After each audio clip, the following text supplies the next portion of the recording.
Good morning વિદ્યાર્થી મિત્રો. કાલે આપણે જોયું હતું સમય સંખ્યા કોને કહેવાય, પ્રાકૃતિક સંખ્યા કોને કહેવાય, પૂર્ણ સંખ્યા કોને કહેવાય અને પૂર્ણાંક સંખ્યા કોને કહેવાય. હવે આજે આપણે જોઈશું સમૃદ્ધ કોને કહેવાય. બરાબર. હવે કોઈ બી વસ્તુ હોય મેથેમેટિક્સમાં શું આવે તો એક આવે સરવાળો, પછી આવે બાદબાકી, ગુણાકાર અને ભાગાકાર. બરાબર. હવે સરવાળા માટે પહેલા આપણે જોઈશું તટસ્થ. સરવાળા માટે તટસ્થ શું? તટસ્થ એટલે શું? ધારો કે આપણી જોડે કોઈ સંખ્યા છે 5. ધારો કે 5 સંખ્યા લીધી, એની અંદર આપણે 0 એડ કરીએ છીએ, તેનો આન્સર શું આવશે? 5. બરાબર. એટલે કે એવી સંખ્યા કે જેને એ સંખ્યામાં કોઈ નંબરમાં ઉમેરતા તેનો જવાબ એના એ આવે છે. ખબર પડી? 5 છે 5, એની અંદર આપણે શું એડ કર્યું? 0. તો સંખ્યા શું આવી? 5. બરાબર. તમે એવી કોઈ બી સંખ્યા લો, બરાબર, એની અંદર 0 એડ કરશો તો એના એ જવાબ આવશે. સંખ્યામાં કોઈ ચેન્જ થાય નહીં. એનો મતલબ શું છે? સરવાળા માટે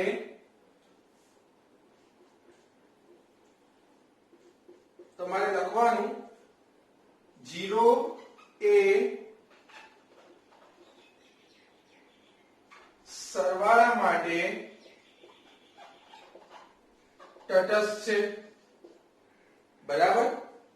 તમારે 1 માર્કમાં ક્વેશ્ચન પૂછાય કે સરવાળા માટે તટસ્થ સંખ્યા ખાલી જગ્યા છે, તેનો જવાબ શું આવશે? 0. કેમ 0 ને તટસ્થ કીધું છે? એ ખબર પડી કે એવી સંખ્યા કે જેને આપણે ઉમેરતા, ધારો કે 1 ઉમેરીએ, 5 વત્તા 1 કરીએ, બરાબર, તો જવાબ શું આવશે? 6. જવાબ બદલાઈ ગયો. બરાબર. એટલે તટસ્થ સંખ્યા એટલે એવી સંખ્યા કે જે એની અંદર ઉમેરીએ આપણે તો કોઈ જ ફરક પડતો નથી, એટલે એના સરવાળા માટે હંમેશા 0 જ આવે. બરાબર. એટલે સરવાળા માટે તટસ્થ સંખ્યા કઈ? તો 0. આ યાદ રાખવાનું છે. હવે આગળ આપણે આવીશું ગુણાકાર માટે. એ જ રીતે. બરાબર. તો ગુણાકાર માટે તટસ્થ સંખ્યા કઈ છે? 0 ના. ગુણાકાર માટે 5 ગુણ્યા 1 કરો તો શું જવાબ આવશે? 5. બરાબર. તો ગુણાકાર માટે 1 એ ગુણાકાર માટે તટસ્થ છે. મીન્સ કે તટસ્થ સંખ્યા છે એવું બી લખાય. અહીંયા તમે એવું લખી શકો કે 1 એ ગુણાકાર માટે તટસ્થ સંખ્યા છે. તમને ખાલી જગ્યામાં પૂછાય 1 એ ગુણાકાર માટે કઈ સંખ્યા છે, તો તટસ્થ સંખ્યા આવે. કાં તો એવું પૂછાય કે ગુણાકાર માટેની તટસ્થ સંખ્યા કઈ, તો 1 છે. ખબર પડી ગઈ. સરવાળા માટે તટસ્થ સંખ્યા કઈ? તો 0. ગુણાકાર માટે તટસ્થ સંખ્યા કઈ? તો 1. બરાબર. હવે આપણે જોઈશું આગળ સમૃદ્ધતા માટે. આપણે કાલે 4 વસ્તુ ભણ્યા હતા. શું? 4 સંખ્યાઓ વિશે ભણ્યા હતા. તો પહેલી હતી પ્રાકૃતિક સંખ્યા. બરાબર. પ્રાકૃતિક સંખ્યાને શેના વડે દર્શાવવામાં આવે છે? n. પ્રાકૃતિક સંખ્યા એટલે 1 2 3 એમ અનંત સુધી જઈએ તો એને કઈ સંખ્યા કહેવાય? પ્રાકૃતિક સંખ્યા કહેવાય. બરાબર. હવે આગળ જોઈશું. પ્રાકૃતિક સંખ્યા એ સરવાળા માટે શું સમૃદ્ધ છે? તો હા. તો એ કઈ રીતે ખબર પડે સમૃદ્ધ છે કે નહીં? તો સરવાળા માટે આપણે જોઈએ. બરાબર. તો કોઈ સંખ્યા લઈએ આપણે પ્રાકૃતિક સંખ્યામાંથી જ કોઈ સંખ્યા લેવાની છે. મીન્સ કે પ્રાકૃતિક સંખ્યા એટલે કઈ 1 2 3 પછી અનંત સુધી આપણે કઈ આવે પ્રાકૃતિક સંખ્યા. એમાંથી કોઈ બી સંખ્યા લઈ લો. ધારો કે મેં લીધી છે 7. બરાબર. આપણે શેના માટે જોઈએ છે? સરવાળા માટે. તો પ્રાકૃતિક માટે બીજી એક સંખ્યા લઈ લો. પ્રાકૃતિક તમને જે ગમે. 0 ના આવે. બરાબર. 1 2 3 4 એમ કહીને અનંત સુધી જઈએ એટલે પ્રાકૃતિક સંખ્યા બધી કહેવાય. એમાંથી બીજી ગમે તે લઈ લો. તો 9 લઈ લો. 7 + 9 16. બરાબર. તો 16 એ n માં આવેલી છે. મીન્સ કે 16 એ પ્રાકૃતિક સંખ્યા કહેવાય. તો હા કહેવાય. તો એના માટે શું કહેવાય? તો પ્રાકૃતિક સંખ્યા સરવાળા માટે સમવૃદ્ધતાનો નિયમ ધરાવે છે, કાં તો સમવૃદ્ધ સંખ્યા થાય છે. હવે એ જ રીતે આપણે બાદબાકી માટે જોઈશું. એટલે અહીંયા આવશે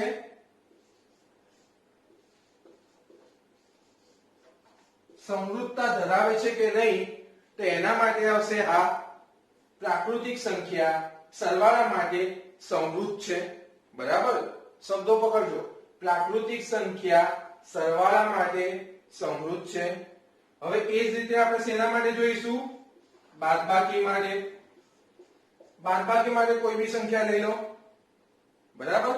ધારો કે મેં બાદબાકી માટે સેમ વસ્તુ લઈ લીધી. 7 સંખ્યા લીધી. -9. 7 માંથી 9 જાય તો કેટલા આવે? -2. બરાબર. 7 માંથી 9 જાય તો -2. શું માઇનસ સંખ્યા પ્રાકૃતિક સંખ્યામાં આવે છે? ના. પ્રાકૃતિક સંખ્યા એટલે 1 2 3 4 એમ અનંત સુધી. તો માઇનસ સંખ્યા પ્રાકૃતિક સંખ્યામાં ના આવે. બરાબર. તમે ગમે તે સંખ્યા લો, દરેક સંખ્યા પ્રાકૃતિક સંખ્યામાં જો સમાવેશ થાય તો જ એ સમવૃદ્ધ સંખ્યા છે એમ કહેવાય. અહીં તો -2 આવી ગયું. એનો મતલબ શું છે? ના. બાદબાકીમાં સમવૃદ્ધ સંખ્યા માટે થાય નહીં. સમવૃદ્ધ સંખ્યા નથી. બરાબર. એ જ રીતે આપણે લઈશું હવે ગુણાકાર.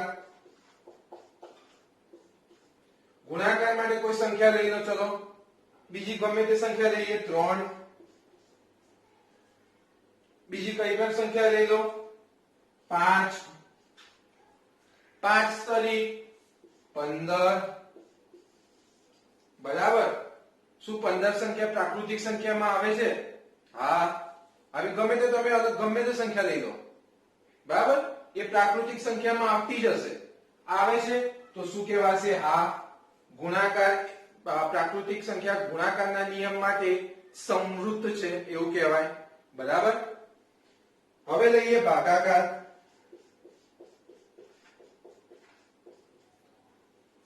ભાગાકારમાં તમે લઈ લો ઉપર 5. એના જ વસ્તુ લઈ લઈએ. ચલો 3. નીચે આવે ભાગાકારમાં 5. બરાબર. એટલે 3/5. છેદ ના ઉડે. અપૂર્ણાંક સંખ્યા થઈ. અપૂર્ણાંક સંખ્યા શું આવે છે પ્રાકૃતિક સંખ્યામાં? ના. તો શું કહેવાશે? ભાગાકાર માટે પ્રાકૃતિક સંખ્યા ભાગાકાર માટે સમવૃદ્ધ નથી. તો શું આવશે? ના. તમને ખબર પડી ગઈ છે. બરાબર. આ જ રીતે આ આપણે જોયું પ્રાકૃતિક સંખ્યાનું. બરાબર. હવે આપણે આગળ કઈ જોઈશું? એ જ રીતે પ્રાકૃતિક સંખ્યા પછી આપણે કઈ સંખ્યા ભણ્યા હતા? પૂર્ણ સંખ્યા. બરાબર. પૂર્ણ સંખ્યાને શેના વડે દર્શાવવામાં આવે છે? w. એની અંદર કયું? w નહીં, w. એમાં કઈ સંખ્યા આવે? તો 0 1 2 3 4 એમ અનંત સુધી સંખ્યા આવશે. એને કઈ સંખ્યા કહેવાય? પૂર્ણ સંખ્યા કહેવાય. બરાબર. હવે આગળ એ જ રીતે જોઈશું. સરવાળા માટે જોઈશું. એક્ઝામ્પલ સેમ લેવા દઈએ છે. તમારે બીજા એક્ઝામ્પલ લેવા હોય તો લઈ શકો છો. આ ખાલી તમારે સમજણ માટે છે. તમે ચોપડીમાં જોશો તો અંદર એવું આપ્યું છે સરવાળા માટે સમવૃદ્ધ સંખ્યા છે, બાદબાકી માટે સમવૃદ્ધ સંખ્યા નથી. એવી રીતે યાદ રાખશો તો યાદ નહીં રહે. એક દિવસ રહેશે, બીજા દિવસ ભૂલી જશો. સમજેલા હશો તો આખી જિંદગી યાદ રહેશે. એના માટે કોઈ તમારે ચોપડી ખોલવાની જરૂર નહીં પડે. કદાચ ભૂલી ગયા છો તમને ખબર છે કે સમૃદ્ધ એટલે શું, તો તમને ખબર પડે કે પ્રાકૃતિક સંખ્યા હોય તો કોઈ બી પ્રાકૃતિક બે સંખ્યા લો, સરવાળો કરો, પ્રાકૃતિક સંખ્યા આવે છે, હા આવે છે, તો સમૃદ્ધ છે. નથી આવતી તો સમૃદ્ધ નથી. ચલો આગળ વધીએ. તો w એટલે પૂર્ણ સંખ્યા. પૂર્ણ સંખ્યામાં કઈ સંખ્યા આવે? 0 1 2 3 4 સુધી અનંત સુધીની સંખ્યા. બરાબર. સરવાળા માટે તમે આપણે બે સંખ્યા લઈએ 7 અને 9, એના જ ઉદાહરણ રાખીએ છીએ. 16 સંખ્યા શું સમૃદ્ધ છે? હા. 16 સંખ્યા શેમાં આવે છે? તો પૂર્ણ સંખ્યામાં આવે છે. બાદબાકી માટે જોવા જઈશું તો બાદબાકી માટે થોડું સ્પીડમાં જઉં છું કેમ કે એના જેવું સેમ જ છે. બરાબર. 7 લઈએ, -9 -2 મળ્યું. શું -2 પૂર્ણ સંખ્યામાં આવે છે? ના. પૂર્ણ સંખ્યામાં તો ખાલી 0 અને ધન સંખ્યાઓ જ આવે છે. અને તો સમૃદ્ધ છે? તો ના. બાદબાકી માટે, પૂર્ણ સંખ્યા માટે સમૃદ્ધ નથી. એ જ રીતે આગળ વધીએ તો ગુણાકાર માટે 15 આવે. તમે બી કોઈ બી સંખ્યા લઈ શકો છો. મેં તમને આપી એ જરૂરી નથી. તમારે લેવું હોય તો 1000, 101, 102, લાખ, 1 લાખ ગુણ્યા 25 લાખ, તમે એવા ગુણાકાર મોટા મોટા કરશો, બરાબર, તો બી તમને જે સંખ્યા મળશે એ પૂર્ણ સંખ્યા જ મળશે. બરાબર. તમારે ઘરે ટ્રાય કરી જોવાના તમારી જાતે 1 2, એટલે તમને વધારે આઈડિયા હશે. તો 15 શું પૂર્ણ સંખ્યા કહેવાય? હા. કેમ? તો 0 અને ધન સંખ્યા શેમાં આવે છે? તો કે પૂર્ણ સંખ્યામાં. તો પૂર્ણ સંખ્યા શું છે? તો કે ગુણાકાર માટે શું છે? તો કે હા સમૃદ્ધ છે. બરાબર. ભાગાકાર માટે 3/5. તમે કોઈ બીજી સંખ્યા બી લેશો, 7/5 લેશો કે ગમે તે કોઈ બી ભાગાકાર કરશો. બરાબર. હવે તમે 10/5 લો તો છેદ ઉડ્યા, 2 જવાબ આવ્યો. બરાબર. તો 2 એ આવે છે પૂર્ણ સંખ્યામાં, પણ એનો મીનિંગ એવો નથી કે હા એ સમૃદ્ધ કહેવાય. આપણે બધી જ સંખ્યા લઈએ, પ્રાકૃતિકમાં લીધું હોય તો પ્રાકૃતિકની બધી સંખ્યા લો, પૂર્ણ સંખ્યા છે પૂર્ણ સંખ્યામાં 0 અને ધનમાં ગમે તે સંખ્યા લો, એ બધી જ સંખ્યા જો પૂર્ણ સંખ્યા આવતી હોય, બધી જ સંખ્યા, તો એ સમૃદ્ધ છે એમ કહેવાય. આ 2 આવે છે, બરાબર, પણ આ બીજી સંખ્યા આપણે લેવા જઈએ છે તો એ પૂર્ણ સંખ્યામાં આવતી નથી. આ આપણને અપૂર્ણાંક સંખ્યા મળી. પૂર્ણ સંખ્યામાં પૂર્ણાંક સંખ્યા હોય, બરાબર, તો એના કારણે શું થાય? તો હા ભાગાકાર માટે એ પૂર્ણ. બરાબર. તો આપણે શું જોયું?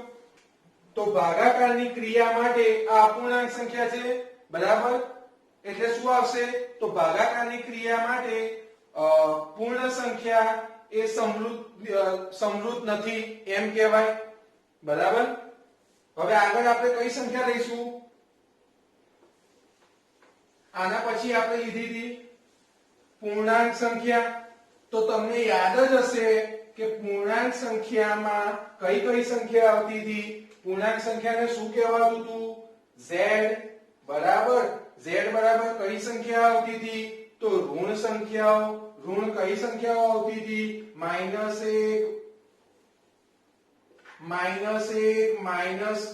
-3 એમ અનંત સુધી ઋણ સંખ્યાઓ આવતી હતી. પછી કઈ સંખ્યા હતી? 0. અને એના પછી કઈ સંખ્યા હતી? તો ધન સંખ્યા 1 2 3 એમ અનંત સુધી. ઇટ મીન્સ કે પૂર્ણાંક સંખ્યામાં ઋણ સંખ્યાઓ આવતી હતી, 0 આવતી હતી અને ધન સંખ્યાઓ આવતી હતી. બરાબર. તો હવે આગળ વધીએ. તો સરવાળા માટે આપણે જોઈશું. બરાબર. જે રીતે આપણે જોતા હતા એ રીતે ઉદાહરણ આ વખતે થોડા અલગ લઈશું. તો સરવાળા માટે કોઈ બી સંખ્યા લઈ લઈએ. ચલો આ વખતે થોડી અલગ સંખ્યા લઈશું. તો 2 લઈએ. નાની સંખ્યા એટલે લઈએ છે કેમ કે તમને સમજવામાં સરળતા રહે. બરાબર. વત્તા 7 લઈ લઈએ. 7 ને 2 9. 9 સંખ્યા એ પૂર્ણાંક સંખ્યામાં આવેલી ગણાય? હા ગણાય. કેમ? 9 એ ધન સંખ્યા છે. ધન સંખ્યાનો સમાવેશ પૂર્ણાંક સંખ્યામાં થાય છે. તો શું કહેવાય? સરવાળાની ક્રિયા માટે પૂર્ણાંક સંખ્યાઓ એ સમૃદ્ધતા ધરાવે છે કાં તો સમૃદ્ધ છે. બરાબર. આ રીતે તમારે લખવાનું આવે. હવે એ જ રીતે આપણે જોઈશું બાદબાકી માટે. બરાબર. બાદબાકી માટે આપણે લઈશું 2 - 7. બરાબર. જવાબ શું આવશે? -5 બરાબર, -5 જવાબ આવ્યો. સુઋણ સંખ્યા પૂર્ણાંક સંખ્યામાં સમાવેશ થાય છે? હા થાય છે. તો શું કહેવાશે? બાદબાકીની ક્રિયા માટે પૂર્ણાંક સંખ્યાઓ સમૃદ્ધતા ધરાવે છે. બરાબર. એ જ રીતે આપણે લઈશું ગુણાકાર માટે લઈએ તો 7 ગુણ્યા 2 એટલે આવશે 14. 14 શું છે? ધન સંખ્યા શેમાં આવે છે? પૂર્ણાંક સંખ્યામાં આવે છે? હા આવે છે. તો શું કહેવાશે? સમૃદ્ધ ગુણાકાર માટે છે. એ જ રીતે આપણે લઈશું ભાગાકાર માટે. તો ભાગાકાર માટે 7/2 બરાબર, એટલે 7/2 એટલે 7/2 એવું કહેવાય. તો 7/2 એ કેવી સંખ્યા છે? તો અપૂર્ણાંક સંખ્યા છે. અપૂર્ણાંક સંખ્યામાં આવે તો ના, તો શું કહેવાશે? ભાગાકારની ક્રિયા માટે પૂર્ણાંક સંખ્યાઓ સમૃદ્ધતા ધરાવતા નથી. બરાબર, આટલી ખબર પડી ગઈ. હવે છેલ્લી કઈ સંખ્યા આપણે લીધી હતી? તો સમમેય સંખ્યાઓ. તો તમને યાદ જ છે સમમેય સંખ્યાઓ એટલે કઈ? સમમેય સંખ્યા એટલે અહીંયા લખું છું સમમેય સંખ્યા. બરાબર, સમમેય સંખ્યા એટલે એની અંદર આવે પૂર્ણાંક પ્લસ અપૂર્ણાંક. બરાબર, પૂર્ણાંક સંખ્યાઓ અને અપૂર્ણાંક સંખ્યાઓ. બરાબર, જેને આપણે p ના છેદમાં q એમ બી લખતા હતા. બરાબર, જેમાં q does not equal to 0 આગળના લેક્ચરમાં આપણે ભણાયેલું છે, તમને યાદ જ હશે. હવે આગળ વધીએ. એ જ રીતે આગળ વધીએ. સરવાળા માટે ધન સંખ્યાનો સમાવેશ થાય છે. હા, ધન સંખ્યાનો સમાવેશ સમમેય સંખ્યામાં થાય છે. એમાં પૂર્ણાંક અને અપૂર્ણાંક બંને સંખ્યાઓનો સમાવેશ થાય છે. બરાબર, 7/2 -3/2 આ બધી અપૂર્ણાંક સંખ્યા કહેવાય. પૂર્ણાંક સંખ્યા 9, 5, 15, 20, 25 આ બધી પૂર્ણાંક સંખ્યાઓ કહેવાય. તો આ સંખ્યાનો આમાં સમાવેશ થાય છે? હા થાય છે. તો શું લખાશે? સરવાળાની ક્રિયા માટે સમમેય સંખ્યામાં સમૃદ્ધતાનો નિયમ ધરાવે છે. એ જ રીતે બાદબાકીમાં આપણે જોઈશું. તો બાદબાકીમાં આવ્યું -5 શું આવે છે? પૂર્ણાંક. આ પૂર્ણાંક સંખ્યા કહેવાય. તો શું થાય? બાદબાકી મીન્સ કે બાદબાકીની ક્રિયા માટે સમમેય સંખ્યાઓ સમૃદ્ધતાનો નિયમ ધરાવે છે. એ જ રીતે ગુણાકાર માટે આપણે કોઈ બી ગુણાકાર કરીશું તો ધન સંખ્યા કાં તો ઋણ સંખ્યા મળે આપણને. બરાબર, અહીંયા બે ધન સંખ્યા લીધી છે તો ધન સંખ્યા મળે. તો 7 ગુણ્યા 2 કર્યા તો 14 મળે. 14 આપણે આની અંદર એડ કરી મીન્સ કે 14 એ આની અંદર સમાવેશ થાય તો હા થાય છે. તો ગુણાકારની ક્રિયા માટે શું લખાય? કે સમમેય સંખ્યાઓ સમૃદ્ધતાનો નિયમ ધરાવે છે. હવે વાત હતી ભાગાકાર માટે. ભાગાકાર માટે 7/2. બરાબર, તો 7/2 આપણે લીધા તો 7/2 એટલે અપૂર્ણાંક સંખ્યા કહેવાય. અપૂર્ણાંક સંખ્યાનો શું સમમેય સંખ્યામાં સમાવેશ થાય છે? તો કે હા થાય છે. બરાબર, તો શું કહેવાશે? ભાગાકારની ક્રિયા માટે સમમેય સંખ્યાઓ સમૃદ્ધતાનો નિયમ ધરાવે છે. મીન્સ કે નિયમ સમૃદ્ધ છે એમ કહેવાય. બરાબર, સમૃદ્ધ થાય છે એમ કહેવાય. એમ તમે અલગ અલગ રીતે લખી શકો છો. તમને કઈ રીતે મેં સમજાવ્યું છે ખબર પડી ગઈ હશે કે સમૃદ્ધ કોને કહેવાય, કેમ ના કહેવાય. બરાબર, તમારે ઘરે આજે કોષ્ટક હું તમને એક મોકલી આપીશ. બરાબર, હોમવર્કમાં તમારે એની અંદર લખવાનું છે કે શું ભાગાકાર માટે સમૃદ્ધ છે, ગુણાકાર માટે સમૃદ્ધ છે કે નહીં. એવો કોષ્ટક બનાવવાનો છે, હોમવર્કમાં એ કરવાનું છે. એટલે તમને પાકું થઈ જશે. બરાબર, જે સમજાયું છે એને ભૂખવાનું નથી, એને યાદ રાખવાનું છે. બરાબર, કઈ રીતે સમૃદ્ધ આવ્યું એ યાદ રાખવાનું છે કે જેથી તમને ઈઝીલી યાદ રહે. હવે આના પછી શું આવશે એ તમને કહી દઉં. આના પછી આવશે એક આવશે ક્રમનો નિયમ, બરાબર. બીજો આવશે જૂથનો નિયમ,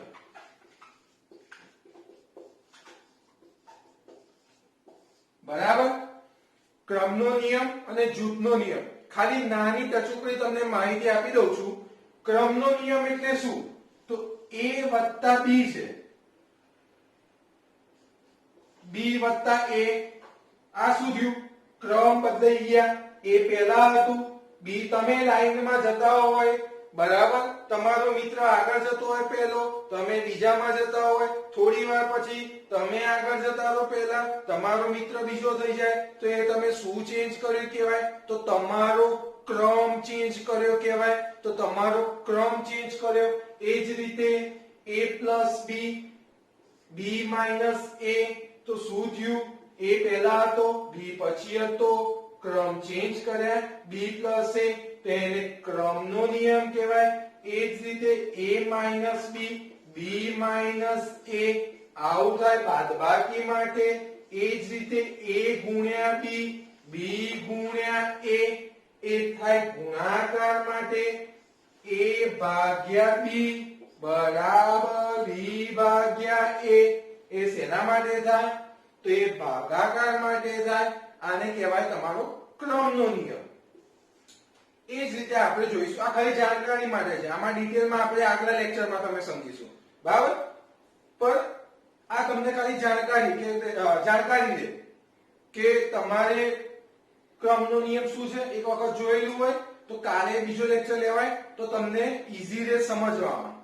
એ જ રીતે આપણે જૂથનો નિયમ, તો a + b + c બરાબર a + b + c, બરાબર. ખબર પડી? a કૌંસમાં b + c, આ બે જોડે છે.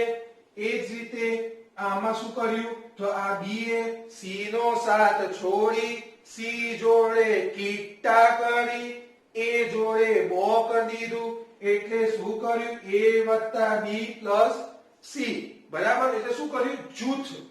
જૂથ બન્યું. b અને c નું જૂથ હતું, તો એ જૂથ શેનું બની ગયું? a અને b નું. c ને છૂટો પાડી દીધો.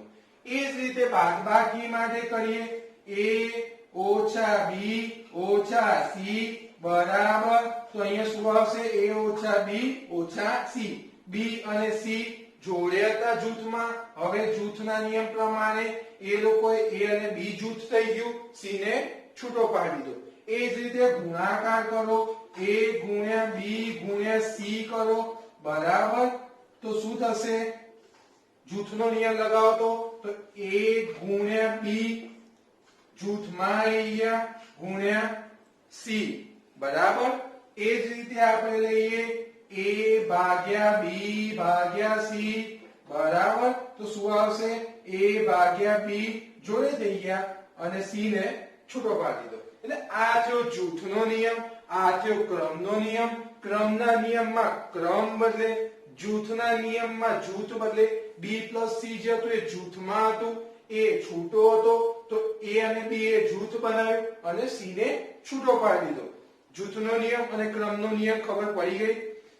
એના થોડા એક્ઝામ્પલ કઈ રીતે કામ કરે એ બધું આપણે કાલના લેક્ચરમાં જોઈશું, બરાબર.